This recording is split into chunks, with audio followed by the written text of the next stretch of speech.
What up, what up, what up, what up? Welcome to another episode of Duality Podcast. I go by the name Mr. Business. And of course, this your boy, Mr. Social. And we're here again with another exciting episode for the week. Duality Podcast. Good with you, brother? I'm doing good, man. How about you? How your weekend going? How was your week? Man, besides the toothache, man, just relaxed all week, man. That's all I can do is relax. Toothache? Yeah, Sheesh. man. That damn Popeyes like to kill me. You know, that like the memes say, fuck being shot. You ever had toothache? Worse, that bad, bruh. Being shot is easy out here. Shit. It's damn, listen. That's crazy. Yeah. But besides that, they finally, I guess, got the election results confirmed, I guess. It is a confirmation, and he won big. By the end of this, he won big. So here's the thing, bro. The same numbers mm-hmm. that Trump won with last year. I mean, the last election. Right. Remember, Trump was, it was a landslide. He lost by the same landslide. Yep. It's crazy how that worked out, right? I just want to say, once again, we had the post-election show, but now, even a week later, it was still some numbers out there. His appeals for recounts went through, they recounted some of them, or some of them, and some of them wouldn't even grant him a recount.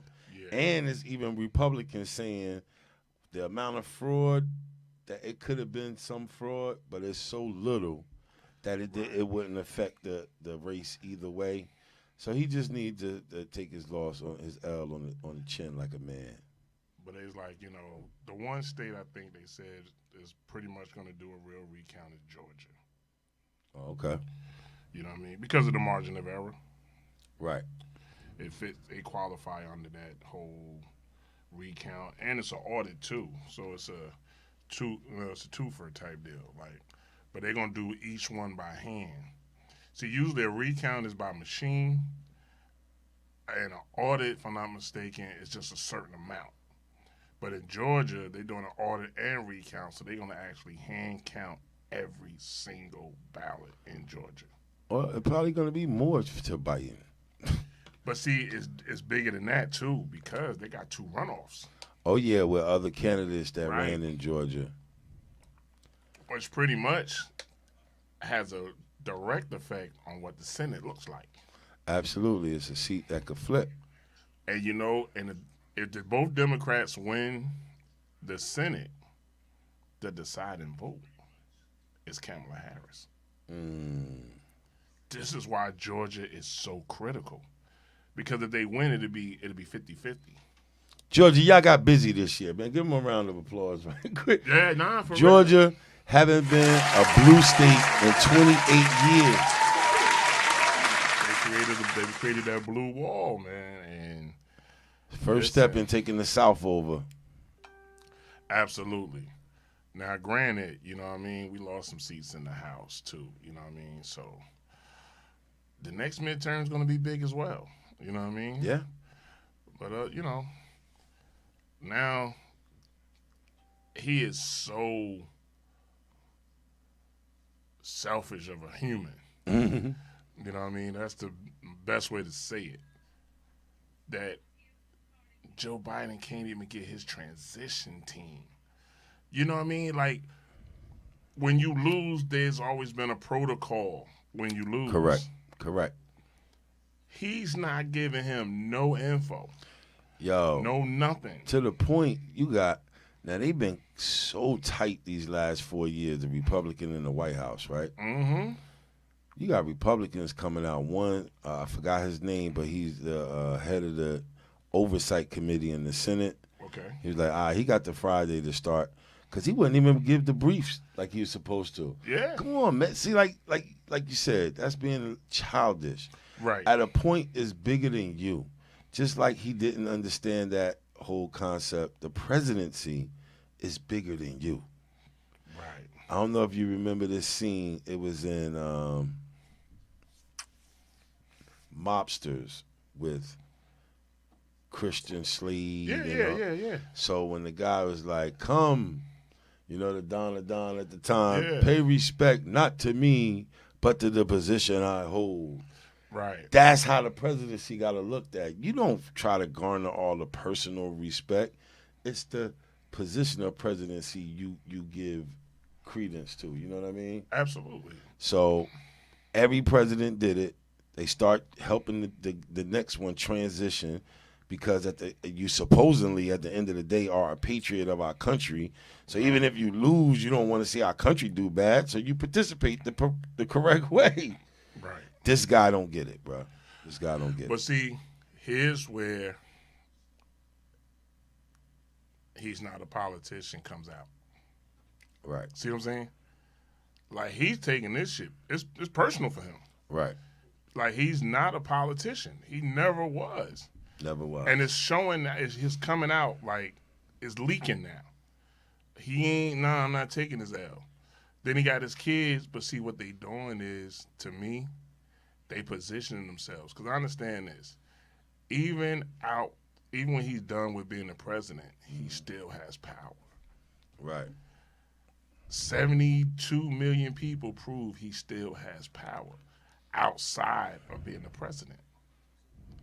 And because of that, a lot of these senators are still scared of him. Right. Because of his power. He's a dangerous man right now. Very dangerous. And he still got 2 months in the White House. That makes him even more dangerous. Yep. So it's going to be interesting, man, like, however they play this out. But at the end of the day, hopefully when January comes, Biden sworn in, things will start, maybe people will start feeling a little better about the state of the U.S. You know what I mean? Because actually, I saw on CNN, you got more diplomatic, countries and stuff that's congratulating Biden already. You know, China has finally done it. Like, a lot of, ain't no Russia, ain't no North Korea, you know what I mean? But a lot of countries are starting to get on board and like, yo, he won. Like, let's get ready. They knew it from the beginning. They had to let it play out a little bit. Even, like you said, I think it's just a point of everybody. Like, come on, bro. yeah, for real. It's long enough now. Yeah, like you know why I ain't we waiting for him. Right, Congratulations, bro. Yeah, like, let's just keep this moving. You know what I mean? Like, come on. We about to do business with somebody else. And hopefully, man, a lot of things that Trump took us out of, maybe Biden can get us back in a lot of countries' grace, I want to say. You know, because a lot of countries looked at us like the enemy for 4 years. You know what I mean? Are you kidding me? Yeah, you know what I mean? So a lot of countries look at us as the enemy, period. Yeah, but the last 4 years, it was different. Because you can look at it as an enemy, but even as an enemy, you still have a respect level. True. Like, North Korea didn't like us, but they had enough respect for us to be like, yo, shut them bomb shit down. You know what I mean? Right. Trump came, what'd they do? They started nuclear shit back up. So you ain't got the like, but they did have enough respect. That has changed over the last 4 years. You know what I mean? So hopefully, you know, it ain't about, you know, you want other countries to fear us. You kind of do, but at the same time, you need to let other countries know, no, we not doing what that 4 years y'all just had, erase them, because we about to do something else. That's a good question. It come from a movie. It's in the hood. Mm-hmm. Do fear or love respect? Respect. Fear or respect? Which one do you want? Which one? You know. Want somebody to fear you or respect you? Respect opens up doors. Fear changes.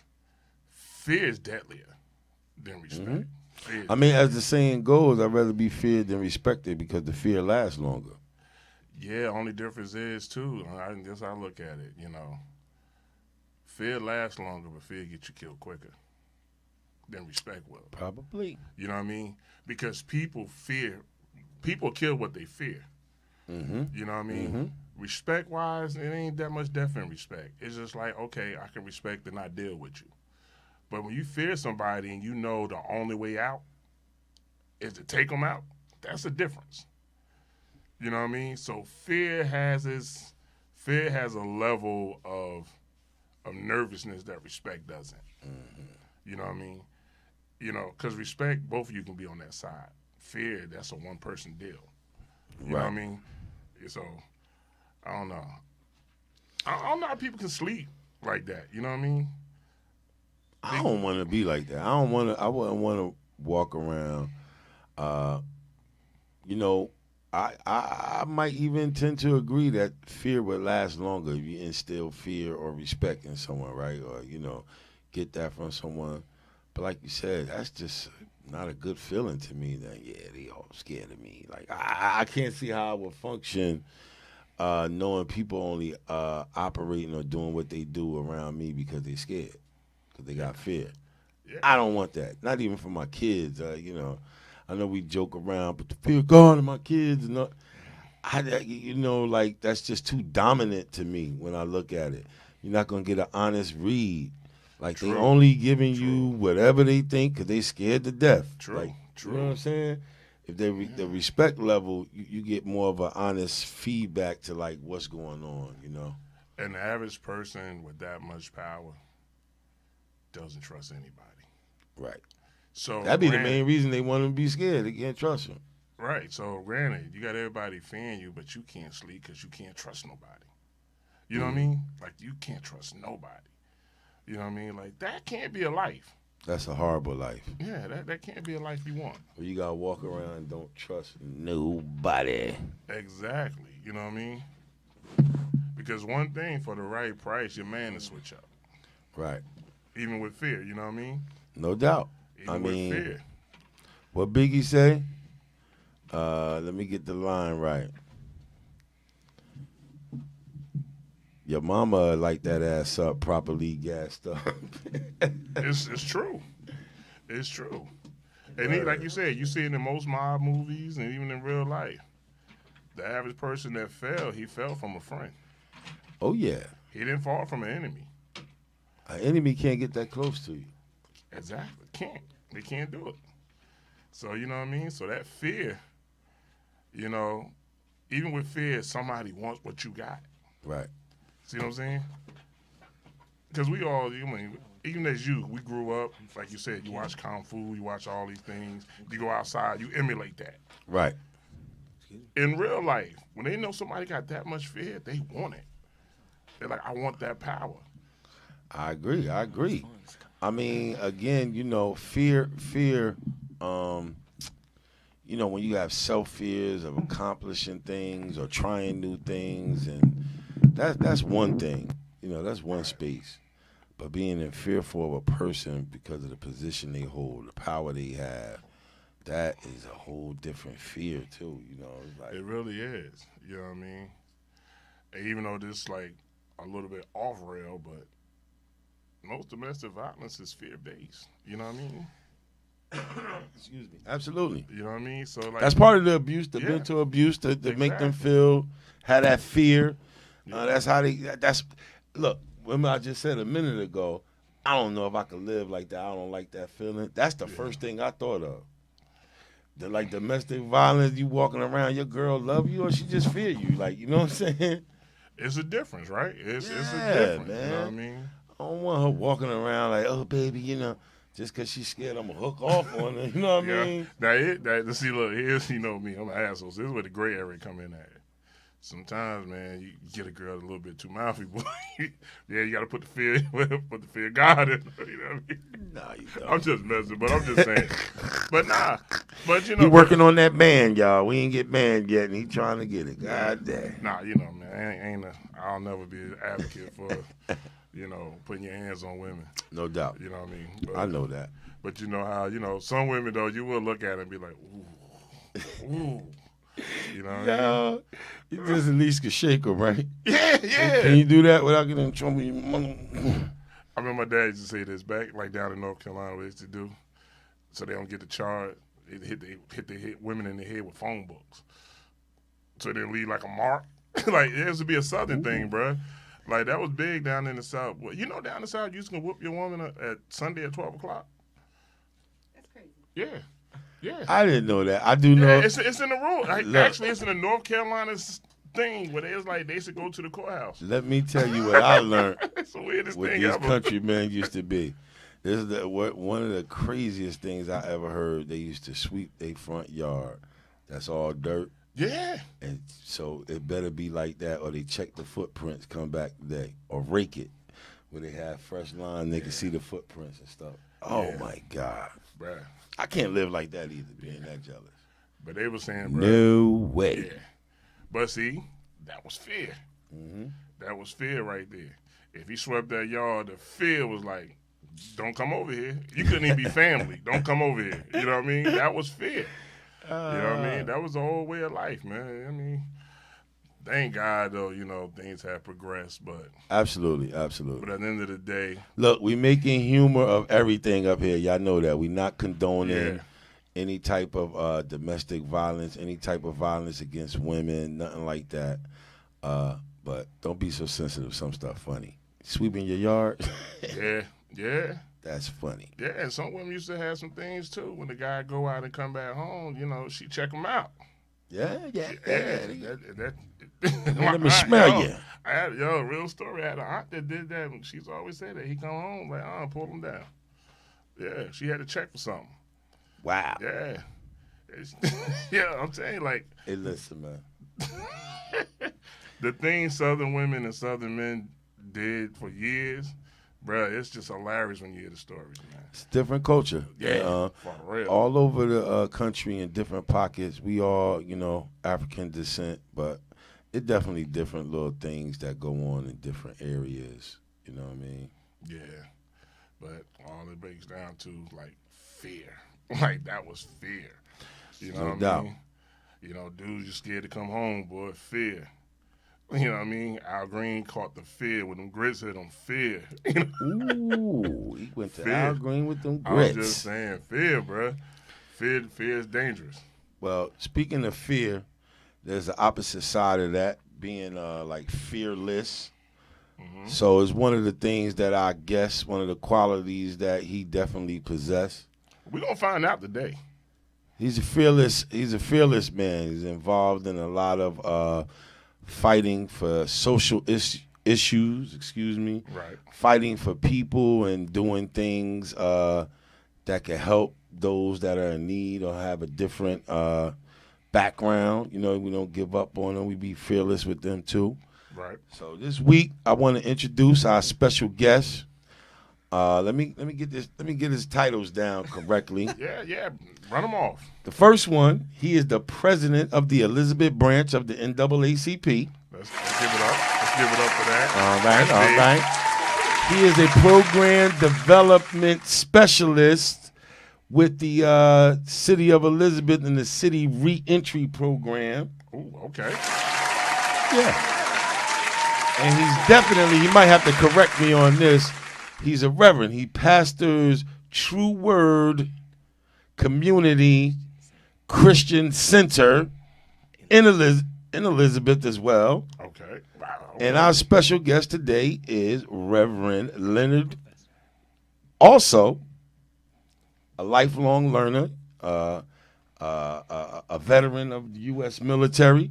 Oh, And congrats. being a lifelong learner, he obtained his master's degree and ended up being an adjunct professor at King University.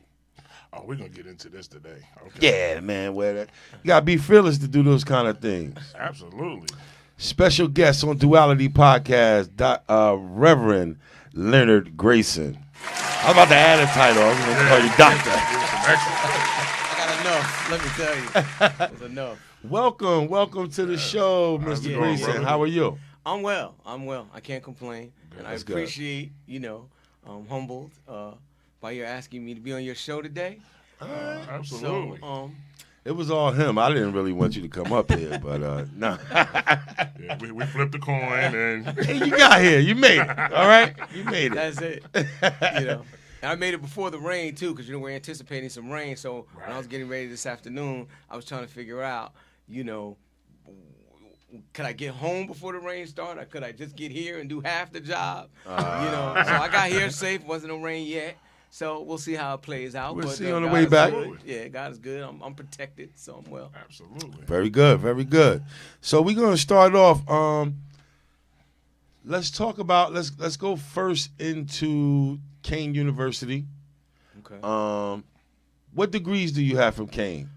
I have a master's degree in public administration with a concentration in nonprofit organization. Okay. And so I spent a lot of time volunteering in, growing in, gaining some experience in, and then getting my education in the nonprofit arena, understanding how it works and how to develop it and how to, work with the various populations that we have in the city of Elizabeth. Okay.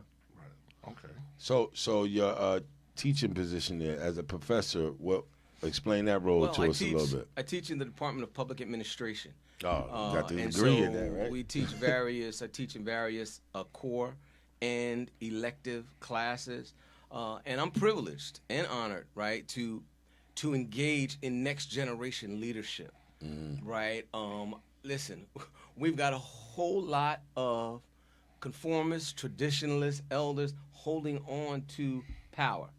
And it is really time that we train, right, effectively to contribute, deposit into these young people who are coming up to take over the reins. Right. And so, my job is to help, be that link in the chain that helps them prepare for the journey that they're going to, engage in after graduation. Now, do you have a specific target that you teach them? Like, how is it so broad teaching them to get out here in the world? Or you specifically target one specific thing that you try to get them to understand? Well, first of all, I teach different classes, but I only teach 2 a semester, and they're not always the same 2. So, like, for example, this semester, I'm teaching Intro to Public Administration and Policy Analysis, right? Intro to Public Administration is kind of like an introduction to nonprofit and government, the bureaucratic system. And then you have policy analysis, which is more into identifying how to evaluate a problem, right? You see a policy, you want to see, you see that there's something wrong with it. Obviously, it's impacting one community differently than another. And so how do you evaluate the policy? How do you create policy alternatives, right? And, how do you define the problem? How do you get the measurement? So, I teach budget and finance. There's a whole lot of classes I could go on, but, again, it's different semesters, different classes. Right. But it all revolves around that government and public, structure, right? How to serve the public, right? But not only serve in a matter of, getting them the things that they need, but creating opportunities to help them get what they need themselves, right? You can teach a person, you can get a person to fish every day, but if you're going to teach him how to fish, you got to make sure he has access to the fishing pole. Right, I got it. Right. Right, so you can't say go fish, but we ain't going to let you, buy the fishing pole, or the fishing pole is priced too high and you're only making a little bit of money. Setting them up for failure, right? Exactly. Yeah. So if we're going to teach them how to fish, we got to make sure that they have access to the fishing pole, to the bait, to the area where the fish are, right? So they can, right? There's a lot of people out here that I think we don't give them a lot of credit. They're trying very hard. But there is some systemic issues out here that are hindering them from moving forward. So to stay with Kane, my job, because I'm 58, I ain't trying to do this forever, right? I'm on the down slope, right? But the scripture that says that counsel is for elders, right? But young people are for war, right? So it's time for us to move into a counseling, mentoring posture, so we can get train these young people for war, right? I can't fight war no more. I could probably throw a spear from here to where you sit. Right, metaphorically speaking, right? Correct. But but we need to teach them, right? And so that's what I do at Kane University, and I bring interns, and I'm allowed to do that. The city's very generous in allowing us to make sure that we're preparing public servants. And so I bring them into the City of Elizabeth reentry program where That's I some work. good work. That's some good work, and Reverend. help them see the work on a daily basis. How long you been at King? I've been at King. I've been teaching now for 7 years. Okay. Okay. Yeah, I've been teaching there for 7 years, and I'm just now starting to get good at it. Listen, it's not an easy job when you're, dealing with, and this I think goes for every generation. No matter where you are, you always look at the generation coming behind you as more rebel than you were. Right. True. Right? I was a rebel. I was a troublemaker. I was all of these things when I was young. But our parents had more of a grip on how we responded and what we did. And, these kids today don't have that same problem. They ain't scared of us, right? No fear. It's a good thing, especially we got people doing what you doing that's channeling them to the right areas to use that fearlessness, that warrior spirit, you know what I mean? That just use it in a positive way. Yeah. So for them, that's what we're trying to do. Just make sure next generation leadership is up for the fight. Now, do you find it easier or harder depending on whatever curriculum? Do you find it easier to teach certain kids than it is, like depending on that course? Well, yeah. I mean, some courses are harder than others. Like, for example, the policy analysis class I'm teaching in now is much more difficult than the intro to public administration. Intro to public administration is usually going to be sophomores or juniors, where policy analysis is going to be juniors or seniors, right? So you have a higher expectation for seniors than you do for sophomores. Right. So you got to try to make sure you understand those dynamics. Then you got individuals who come from various backgrounds. So you got to kind of understand how you're dealing with that. Right. And then you get to the individual directly, and everybody has different learning curves, depending on when they went to school.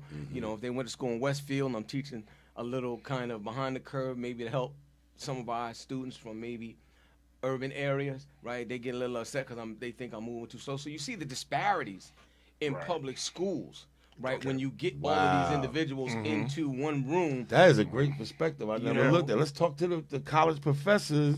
They got great data to show, right. You know what I mean, what type of high school, what areas to come from. I never thought of that. Yeah, you can tell. And then after you start teaching for a while, you really begin to see, right, what schools are training their students for college level learning as opposed to what schools are not.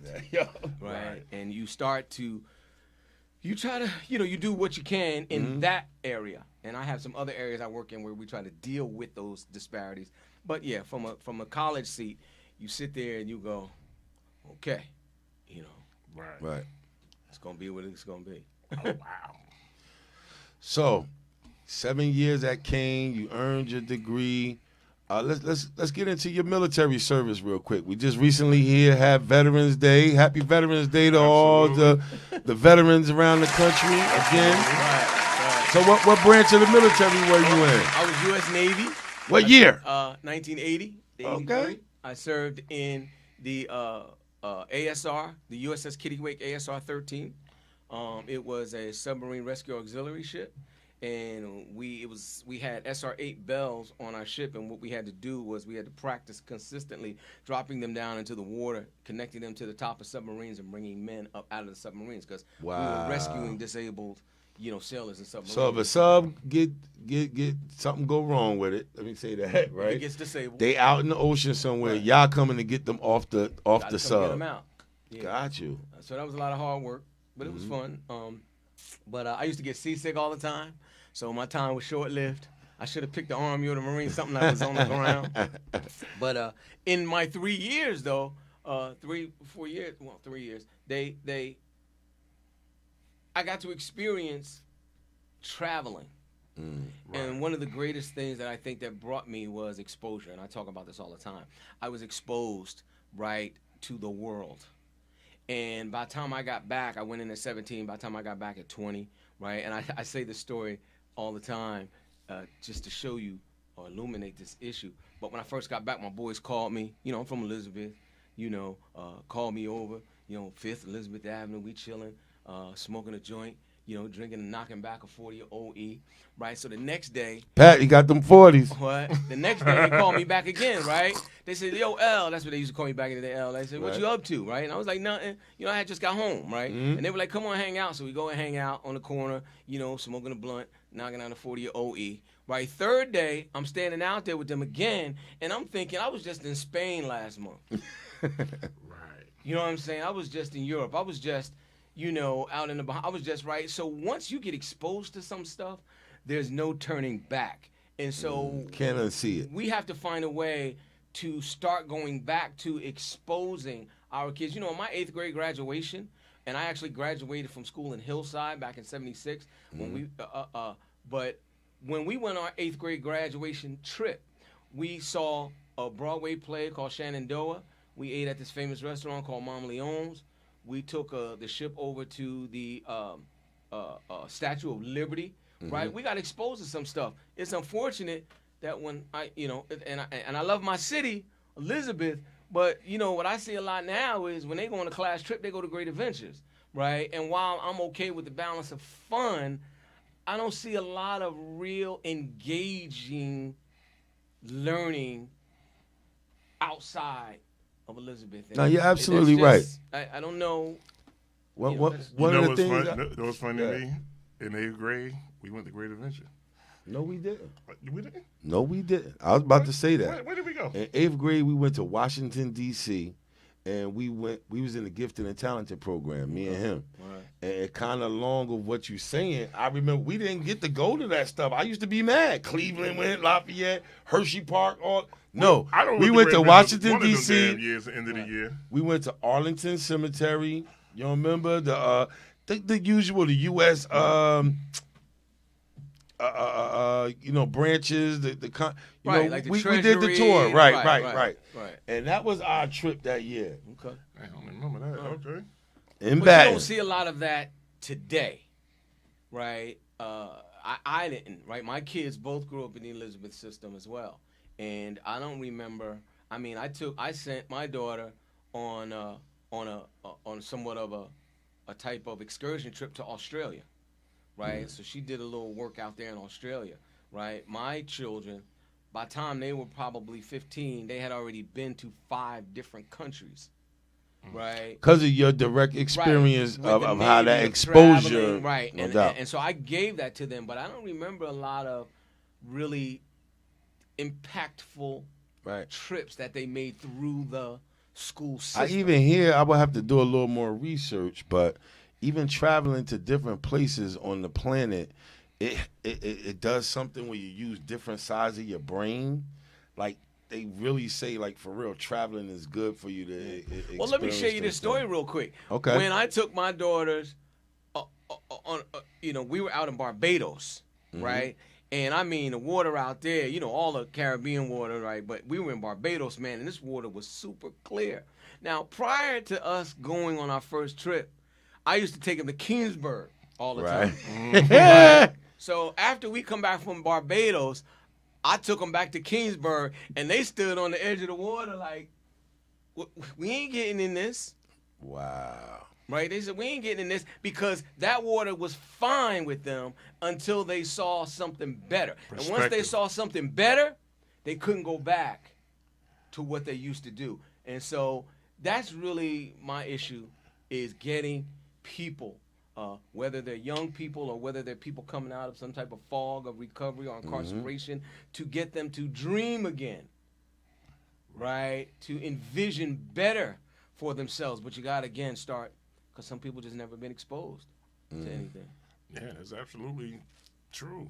Now, how did all of that lead you to the church, being a reverend? Well, I mean, that's a calling, right? So that was a calling that I really, fought off for some time because, my father was a pastor, and I saw how he... Wait a minute. Stop right there. I don't know if you know this. Let's tell them who your father is really quick. Yeah, my father's Reverend Kenneth Grayson, who used to pastor the Liberty Baptist Church back in the 70s and 80s You know what's funny? Why I brought that up? and 90s.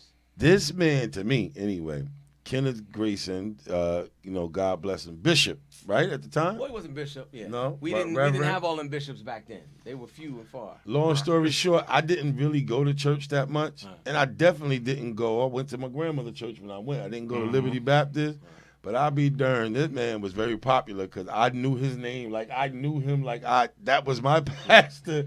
Yeah. Reverend Grayson at Liberty Baptist. You just always heard that name, so I didn't mean to cut you off. Yeah, that's all right. So, that's a calling. So I didn't really have any say in that. I just submitted to that.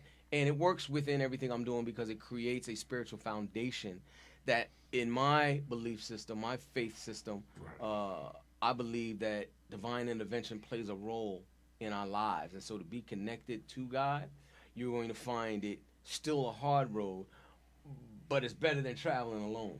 Right. Yeah, absolutely. You know what I'm saying? And so, I do recognize God as the creator. I'm a Christian, so I recognize the Trinity, Father, Son, and Holy Ghost, right? And I'm committed to that gospel message.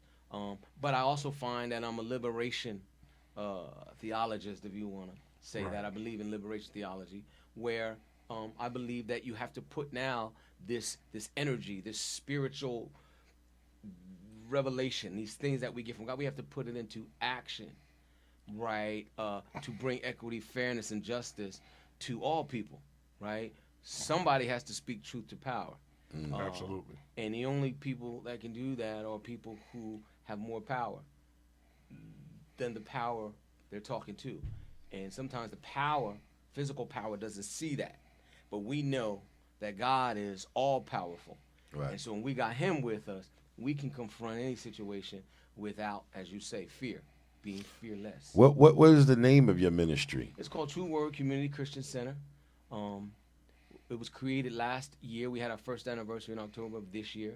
Okay. Nice. And it came from a long, lengthy back and forth with God. And I remember taking a trip off the cuff. I called my director up and said, I would like to get away for a couple of weeks. And I went out to the mountains. I went and saw some of my Navy buddies. And one of the things I was asking God about was clarity. And he was like, listen, man, I already told you what to do. I'm not giving you clarity. I'm giving you courage. Right? And so that translated to me, not only for me, but to often the people I'm talking to who are moving through this COVID crisis and having to redefine themselves and the work that they do, right? I'm like, God is speaking to you, but now you got to get the courage to act. Right. Absolutely. You know what I'm saying? So we keep saying, what'd you say, what'd you say, what'd you say? Like my mama would say, boy, you heard me. You go, you can hear. Yeah. So now, I had to act, and so that's what we did. We acted, and hopefully, we're still growing, but we bring spiritual balance, right, to the community of people that I have, that I serve. Elizabeth. Oh, nice. So one of the things, one of the many titles and positions you hold, we went through pretty much all of them, but one I wanted to spend some time with. And really get into and give you an opportunity to speak about is the Elizabeth branch of the NAACP. Yeah. You are the president of that chapter, correct? Yes. And you guys got like an election coming up soon? Yes. Let's talk about that. Let's get into first part. How did you get to become president of the NAACP branch in Elizabeth? And two, what you've done to date so far, right. And then kind of three, which is kind of past, present, future, right? The future, what are your goals or things you're trying to do moving forward, or why should the members vote for you? This your platform. This gives you a chance right here to talk to the members, a little history, and them things. Okay. Let them know. Let them know, Brad. Well, my passion is for community, right? Let's just start there. Mm-hmm. I followed my father around, watched him, often was angry at him because he put the people of the community first. And, that's sometimes we have a struggle with. As kids, we want all the attention. Right. But as I started to grow up and I started to learn and I started to see, I started to understand, right, what he was doing. And I try to make sure I do differently with my kids in terms of making sure I spend time with my kids. Are grown now, but we have a very tight relationship. So public service is an issue for me. And even before the NAACP came on, I was really engaged with the City of Elizabeth Reentry Program.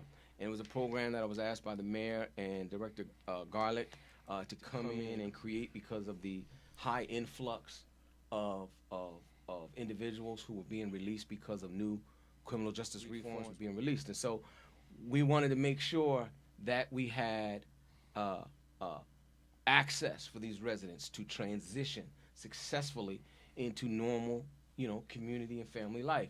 Right. So while I'm doing this, I am really becoming even more engaged because, as I said to you earlier, I had a concentration in nonprofit organization, but now this is government. And so I went into the city of Elizabeth to do these programs, and I started to learn a different dynamic actually working in the halls of government. Mm-hmm. So we do a lot of things for the city of Elizabeth reentry program. We have helped probably over 1,500 people in the last 5 years easily, right?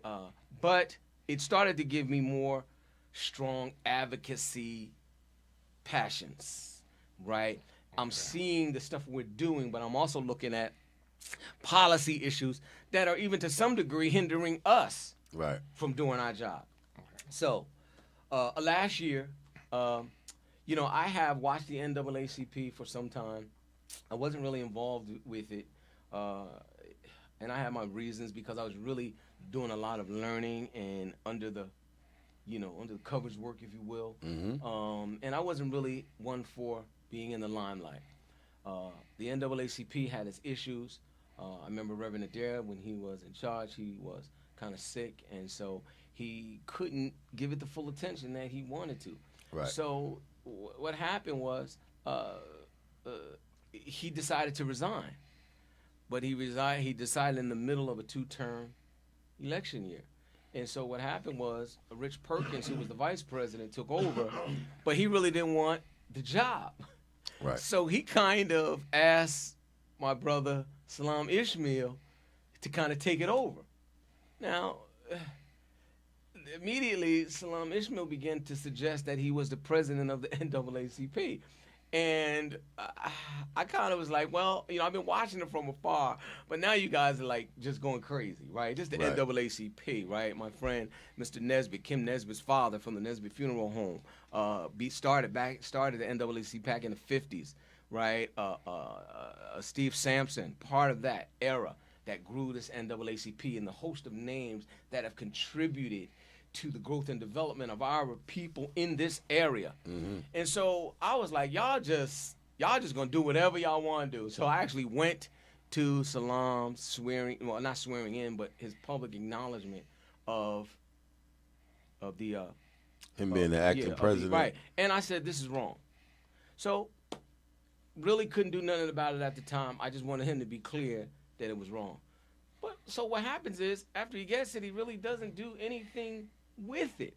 And so the branch ends up going out of compliance, right? You have to follow state and national guidelines. NAACP is a national organization, right? And so you have strict bylaws and things that you have to follow, man, and they don't play. If you don't follow them, you are no longer compliant. You are no longer considered an active branch, right? Mm-hmm. So I have been talking to the state throughout the year, last year, and so we talked, and they said, listen, let us appoint you to the president, because the branch was out of compliance now. There was no acting. Everybody had pretty much resigned. And they said, why don't you get the branch back into compliance? Now, again, I'm a professor. I'm a pastor. I'm working for City Hall, right? This is not something I want to take on. You know what I'm saying? It's not something I was looking to do. But I understood the value and the history of the branch. Right. And seeing it sit there, it bothered me, right? So I said, okay. And so what I did was, as soon as I got appointed, I was tasked with building a team to do 3 things, and that was get the branch actually into compliance, and that required getting documents, getting financial records, going back to the people who had it before, and we had a little tough time. Yeah, kind of like with the transition with Trump and Biden, and getting information so we could move forward. So I had to go back to the beginning of almost everything and create stuff myself because I couldn't get. They was pulling a Trump on you? Huh? Yeah. So they was pulling a Trump on you? Listen. Locally. Right? Locally. So I'm just saying. Damn. I want to say that to explain the work that it took, right, for us. Because once we gathered a team, we went into work on getting compliant, right? And, again, all the documents and all the things and increasing the membership. You had to have a specific minimum number of members. So we had to go on some whatever recruiting drive and then trying to get people to, once again, give their time and energy to a branch that they had not really fully respected over the years, right? So trying to get people to engage in that was difficult, but I just believed, just like anything, and the Bible says, and I quote the Bible from time to time, do not despise small beginnings, right? So we knew we weren't just going to jump in and be successful and everybody was going to come on board. I mean, I think I'm a pretty cool, confident guy, but I knew people weren't going to say, well, Leonard's here, so we're just going to, I knew I was going to have to do some work, right? And the team was going to have to do some work. So we did the work. The second thing we were tasked with was engaging the city, right? And we do that through, we did a rally on the issues of police violence. In front of the police station in Elizabeth, correct? But what we did was we started actually building committees, right? So again, if you look at the mission of the NAACP, it is to secure the political, social, economic, and equality of rights in order to eliminate race-based, inequality, right, and ensure health and wellness for all individuals. And so the NAACP was never a political organization. It was an advocacy organization. Right. Correct. And so what we knew we had to do was started trying to figure out how to advocate, right? And so the national has what they call 6 game changers: economic sustainability, education, health, public safety, criminal justice, voting rights and political representation, and youth committee, right? So within those 6 game changers, you have committees that focus on specific areas, right? So we started building committees, right? Started making sure that we had a political action committee that worked with the vote, right? Our Instagram page, Push the Vote. We went to events helping to push the vote, right? And so our political action committee, we got some people on, and we're starting to grow, right? We have the legal redress, a committee that's dealing with legal redress. Now, we just had a conversation with the police and a set-up meeting later this week because, right, we had an incident where the police were like punching somebody through the window, and the case went to the state attorney. But an article just came out recently about, an attorney complaining that the Internal Affairs Division cleared an officer for beating up a client, and they never interviewed the client. Right. Right. So, I had a conversation with Zach. I said, we need to meet, right? Let's get some passes together. We got to talk because we are working with the police to begin to create a new future, a new relationship. And we cannot create that new relationship if the same old stuff is still going down. On. Absolutely. Right? Now, you have new leadership, and I'll give them time to do what they got to do. But we also know that in 2016, 17, and 18, they had 47 cases of criminal complaints, and all of them were cleared, right? So if that's what the old system does, and then the new system comes in, and they're still getting cleared, Right.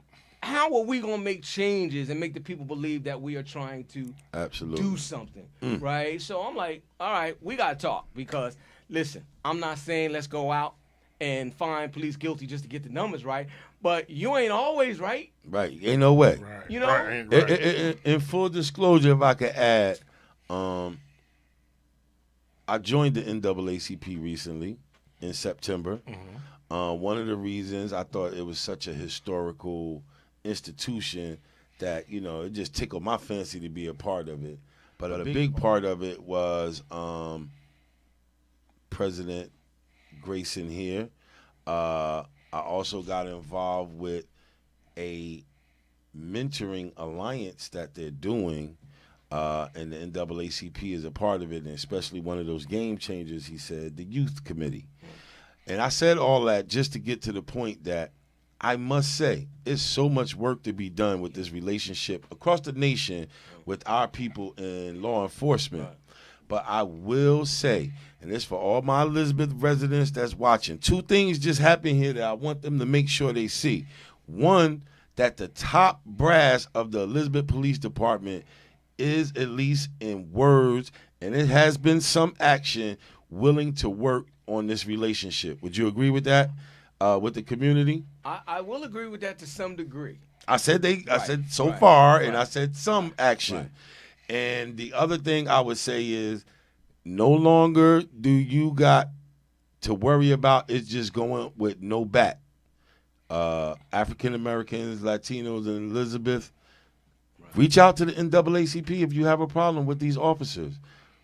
They have, they're listening to us. And like the president said, you're going to hold them accountable. We're going to make them be transparent, and we're going to make them put in policies that's conducive for us. So I want to thank you on that, but I want to let the people know, yo, you got somebody now. Like, you know what I'm saying? Sometimes they don't even know where to turn to. Yeah. I ain't saying there haven't been other people there. You mentioned the brother Salam Ishmael, who I've seen over the last 30 years growing up in Elizabeth. He's been involved with a lot of stuff. Yeah. And he's been in front of that police station plenty of times when there was police brutality accusations. Right. But we also have the NAACP, a top-notch accredited historical organization and institution that's ready to have your back and hold these people accountable. Right. Well, there's a few more things, because what happens is, in order to build the organization, we got to find serious people who want to get engaged. Okay. Right. And so, like I was saying about the police, we have, Director Graves and Chief Saka, who are giving it a shot, and we're open to that, right? But I always tell people, we really don't understand the shot that they're giving until there's a problem. Correct. Right? And so now we have a little problem on the table, and we are not completely clear about how we are going to address it yet, but we're in conversation about that. But we also have an educational committee, right, who is dealing right now with the Board of Education on two separate levels. One is the Amistad Act, right, which in 2002 was sponsored by then Congress Donald Payne Sr., right? And in 2002 it went in effect, where you were supposed to, the schools were mandated by legislative law to begin teaching African American history as part of a curriculum within the schools. Now, that was 18 years ago. Are you kidding me? And it's still not being done. So what happened was the Mount Teeman and the Black Educators and United Youth and the Board of Education and the NAACP, started, right, confronting. And we got Dr. Harewood, who came in and did an evaluation. And so there's a progress report that's out. Things are moving in the right direction. Again, leadership, people, right? When you put them two together and they're working cohesively with a focus, right, you can start to really get things done. Mm-hmm. The second thing we're doing is there's a survey coming up because we're getting ready to ask the parents and students how they feel about how the Board of Education has been doing so far. In regards to the Amistad Act? In regards to the COVID-19. Oh, the COVID, okay. Right. We want to get a outside, right, we want to just gauge what's going on, right? I've been to a couple of Board of Education meetings, and I have great respect for its commissioners, and congratulations to Jerry Jacobs and Maria Cavajo and Rose Ortega, right, for their winning this next round. But I've been to some of the meetings, and listen, if you like what they say, they'll let you talk all day. If you don't, they'll cut you off. And so we have to have an outside medium that can actually talk to the people and let them be heard. I'm not saying this to demean the Board of Education in any way, because I have a high regard and respect for these people. But we are an advocacy organization, and our job is to make sure that there's justice and equity, right, in the system for everybody, right? We have other committees, like you said, our youth committee. We brought together the mentoring committee, and we have 6 or 7 mentoring organizations that we brought together, and we had 3 meet and greets, right? We are trying to establish. So a lot of the work is being done, and we are headed in a good direction. Next year, we intend to look at creating debate platforms, because we're saying from an advocacy position, no longer do you just get in office de facto, right? Just because if you're not working and you can't share what you're doing with the people, that needs to be known. So we got stuff coming in next year. So the membership now has to decide who they want to lead them, because I got an opponent. Okay. Right, and that opponent is my vice president. Oh, okay. Who I brought on. Right, to be a part of this future direction of taking the NAACP to that next place. And so he decided to run against me. And, that hurt me because we see it again in action where instead of us building together, we immediately began to divide each other. Crabs in a basket analogy, right? Right. And the thing that bothered me the most, and I'm not going to go too long with him because I don't want to talk about him too much, but the thing that bothered me the most was he mentioned to me that he felt he was underutilized. And that's why he wanted to run, because he didn't think he was being used as best as he could be. And I said plainly to him, listen, you missed the last 4 out of 8 executive board meetings. You missed the last 2 out of 4 membership meetings. We had a special state-sanctioned bylaw so we can understand our roles. He didn't come to that. I had to send the secretary 2 different times to events that I needed him to go to. And so how can you call yourself being underutilized when you don't show up for anything? Absolutely. Right? So my thing is, if you can't be a good VP, Then how you going to be a absolutely. president with all of these jobs and duties of putting all of these, right? So with that said, he has a right to run, right? And it's going to be up to the membership to decide whether they want to derail the direction we're going, or if they want to put someone else in charge, which, again, they have a right to do. My job is to just clearly express to them the work, right, that we have done thus far. We have done everything we've asked for. Now the elections are coming up to create a 2-year permanent term. We've got a lot of committees in play. They are growing. We are trying to recruit able-bodied, right, experienced, educated people, passionate people, people who care about disadvantaged populations, regardless of what population you might come from, right? So we're trying to set a consistent and committed tone that we are here for the long haul. Right? What worries me more than anything in situations like this is when people are shooting for the title but not the job. And we need people in office, not just the NAACP, right? I give, again, great respect and thanks to my mayor who just won his election, right? He got 20,000 votes this year. I congratulate Councilwoman Perkins and Councilman Grover and Cuesta, right? I give them, a clap for their getting in and winning again. But I'm saying that we want more. Right? We want more from these individuals. We want more. And it's time to really take this stuff seriously. COVID-19, police concerns, health disparities in the health system, right? The list is long and distinguished, right? We have inequities that need to be balanced out. You look at the affordable housing in Elizabeth, right? I'm getting worried because I'm seeing all of these $1,800 one-bedroom upward going up. And I was talking to a young lady who was making $18 an hour with 2 kids, and she couldn't find a place other than in some part of the neighborhood that she did not want to raise her 2 kids up in, with a landlord that you could tell didn't take care of the building, because I heard her complain. I talked to her about it, and I understood, right? So what do you do with these individuals who can't find a, right? So, I began having some conversations with some of the councilmen, and I understand that next year they're starting to, I think it's in the ordinance that a certain amount of percentage of low income has to go to some of these buildings going up. Yeah, I heard that too. But we got to hold them to that fire, right? And I need people, right, to help me do this, because I cannot build all of these committees, research all the issues, go to all the meetings, right? I can't do this by myself, and I can't, and we as a group cannot have people representing us who are not doing their homework, going to the table, presenting us properly, and coming back to us so we can have the information. Now, here's the one question. I know we're running short on time. Here's the one question. Okay. The membership question. Okay.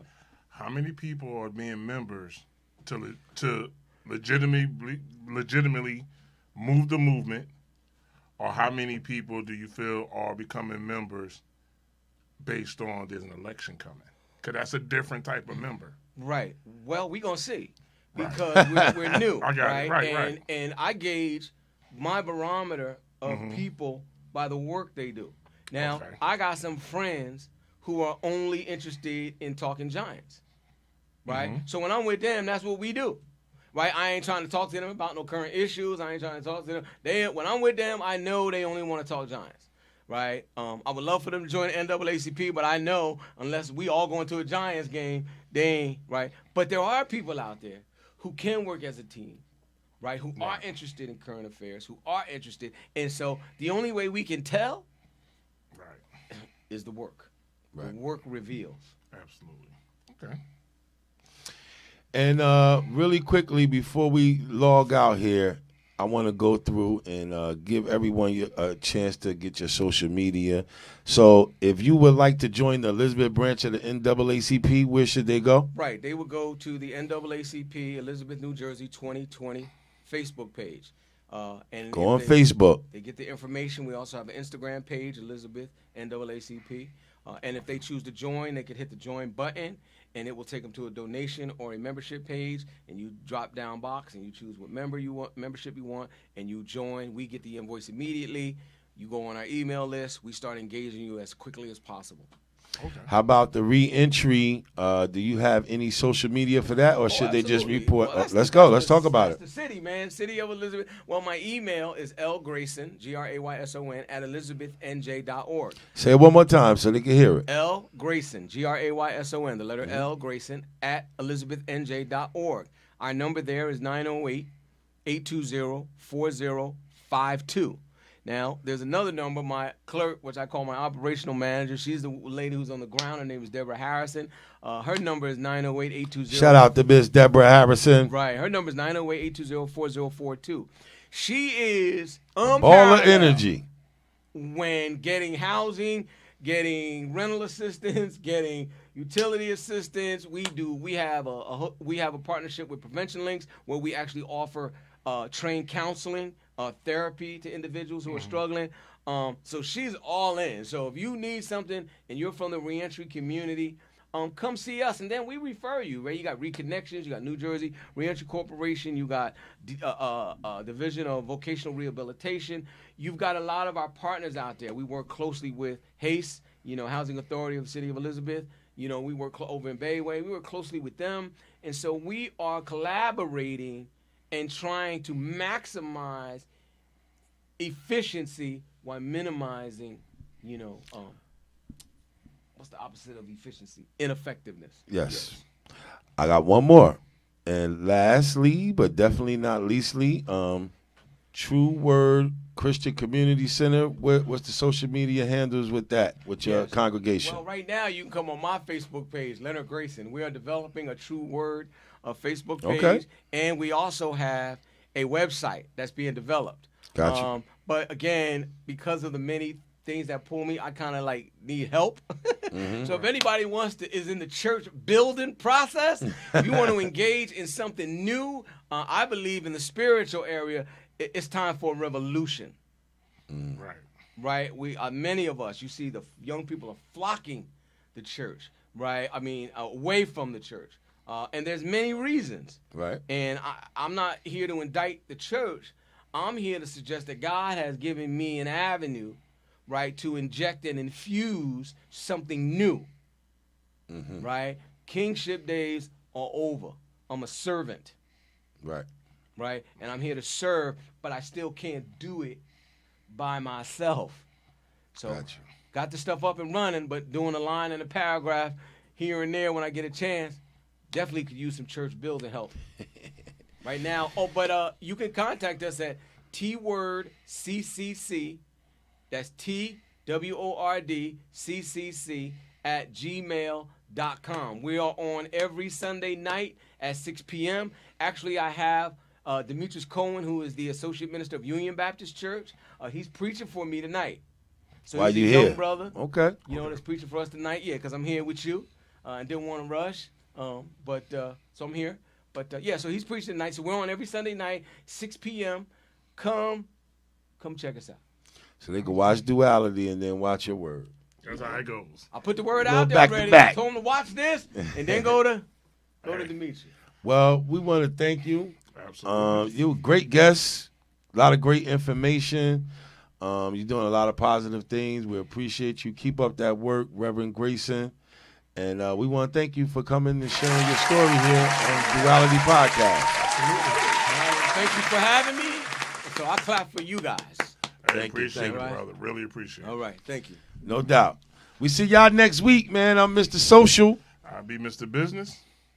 And this Duality Podcast. Peace. Peace.